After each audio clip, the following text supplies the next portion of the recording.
Muy buenas noches, estimados compañeros y profesor. El día de hoy venimos con una serie de preguntas acerca de la lectura que teníamos para el día de hoy.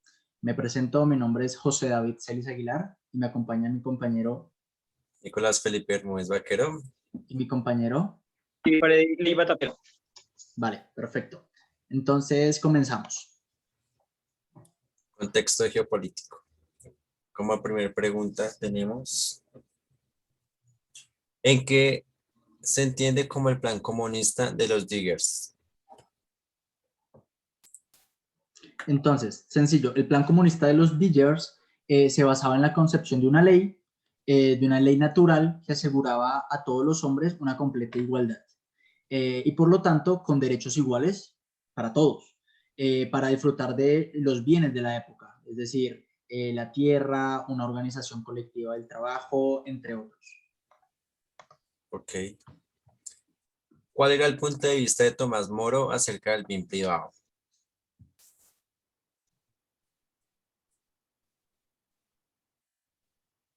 Vale, acerca del bien privado, Tomás Moro decía que mientras exista la propiedad privada y mientras el dinero sea ese cambio entre personas para obtener algún objeto, nunca va a haber justicia en una nación. Para él no existía este pensamiento acerca del bien público, ya que para él, siempre y cuando existiese el mismo, no habría ninguna justicia. ¿Vale? Para Tomás Di Campanella, no se debería tener una figura jerárquica en la cima.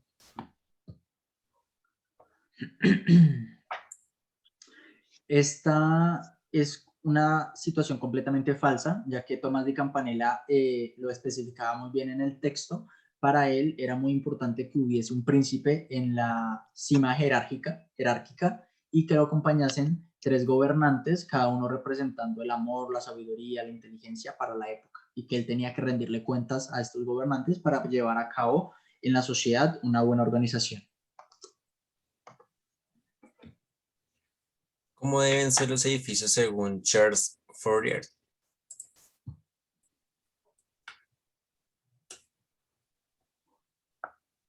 Vale, según Charles Fourier, los edificios deben ser construidos con los materiales del más poco valor, como madera, ladrillo, entre otros. ¿Por qué Charles pensaba esto? Porque para él los edificios debían estar en continua mejora.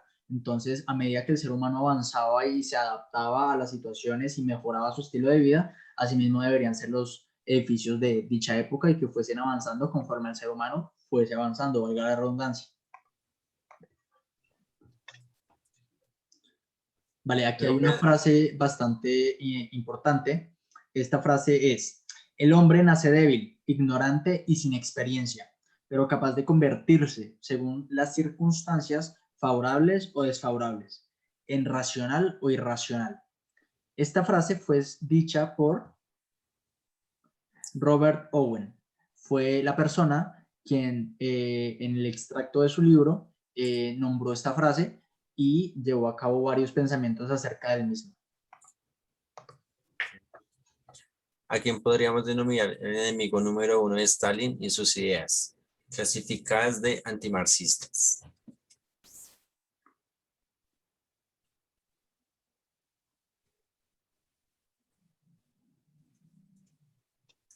Vale, el personaje en cuestión es León Trotsky. León Trotsky fue el enemigo número uno de los pensamientos de Stalin, ya que chocaban entre sí, aun cuando ambos tenían pensamientos marxistas. En el extracto del Manifiesto de la Reforma reposa un emblema francés que perdura hasta el día de hoy.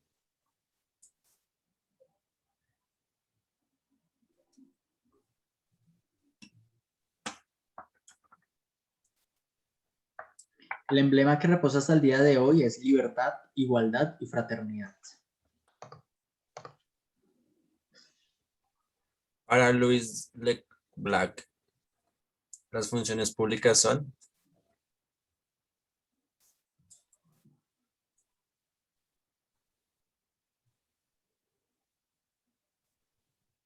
Son deberes, no distinciones.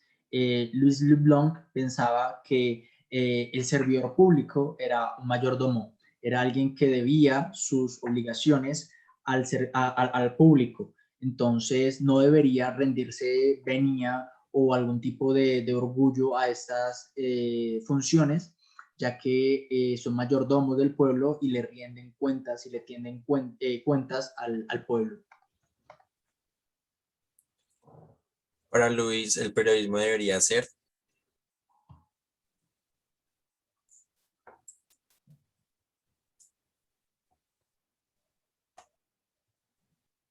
Para el personaje en cuestión, Louis Leblanc, el periodismo debería ser libre para encontrar fallos y poderlos corregir. Él lo pensaba, no quería bajo ningún concepto que el periodismo fuese oculto o que se pusiese en regiones o en algunos países, sino que debería ser siempre libre y abierto a todo público para conocer lo que hacen sus servidores públicos.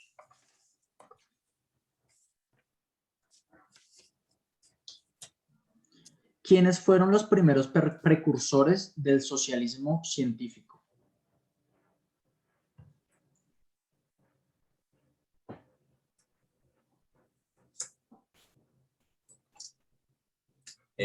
Los primeros precursores del socialismo utópico y luego científico inicialmente fueron con Platón, con la consagración de su libro La República, el cual buscaba reorganizar la sociedad y las clases bajo una buena gobernanza, y posteriormente fueron Tomás Moro y Camparella.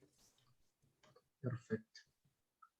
¿Qué intención tiene el socialismo utópico?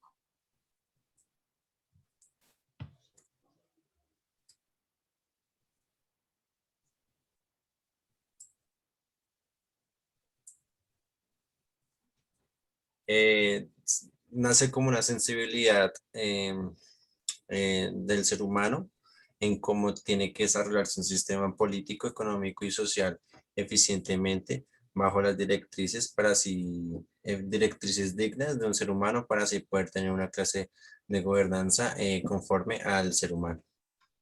¿Vale? ¿Qué deficiencias tenía el socialismo utópico en la sociedad?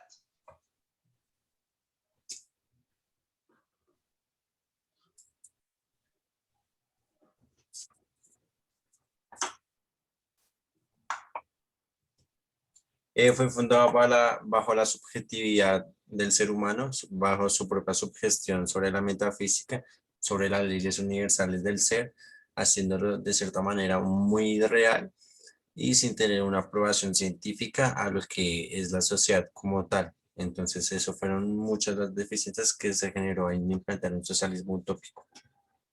Perfecto. ¿Con qué objetivo se buscó implantar el socialismo científico?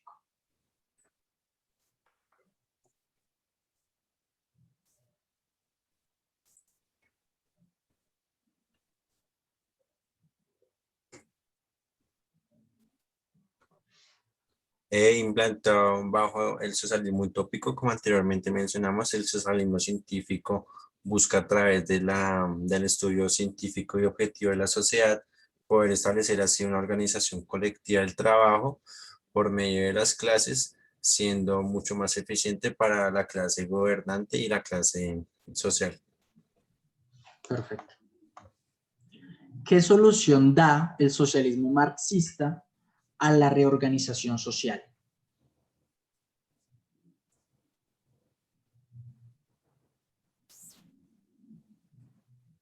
Sí, nace como una alternativa al sistema industrializado que estaba surgiendo en ese momento, bajo una organización del proletariado, bajo los medios de producción, en el cual se buscaba una organización social anteriormente hecha para así mantener un buen equilibrio entre la equidad, la igualdad y la fraternidad que se estaba buscando pues, en ese entonces. ¿Qué concepción le otorga Karl Marx al socialismo?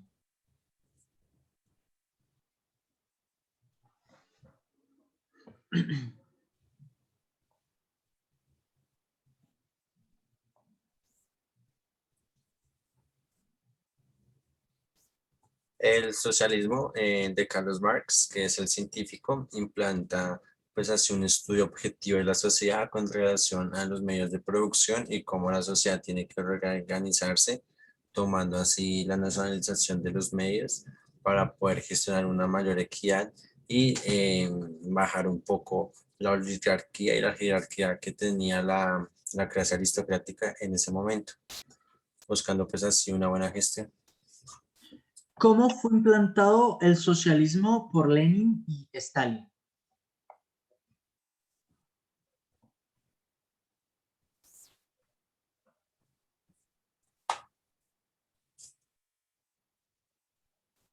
Fue implantada por la Revolución Rusa en la Primera Guerra Mundial como respuesta a una organización social de la población rusa para así implantar una mejor organización bajo políticas ideales marxistas que después fueron mejoradas, entre comillas, y posicionadas a lo científico por parte de Lenin y posteriormente por Stalin. ¿Cómo se enfocó China con relación al socialismo?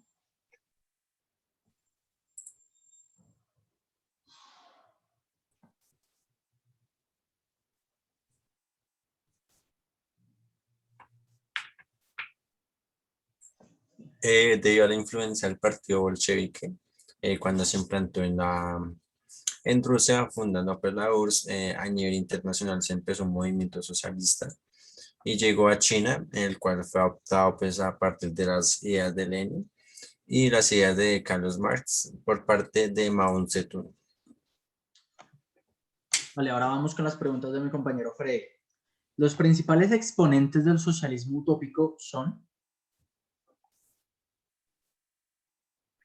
Estos fueron los principales exponentes del socialismo utópico, hablando de la miseria, el desamparo y la desocupación de las enfermedades que poseen las masas obreras, como consecuencia del desarrollo capitalista. ¿Cuál es la importancia del socialismo utópico? Es la sensibilidad demostrando el frente de las injusticias, de la explotación del hombre por el hombre y del hecho del sobresaliente de la despreocupación por presentar soluciones a problemas percibidos. Correcto. ¿Quiénes son los representantes del socialismo científico?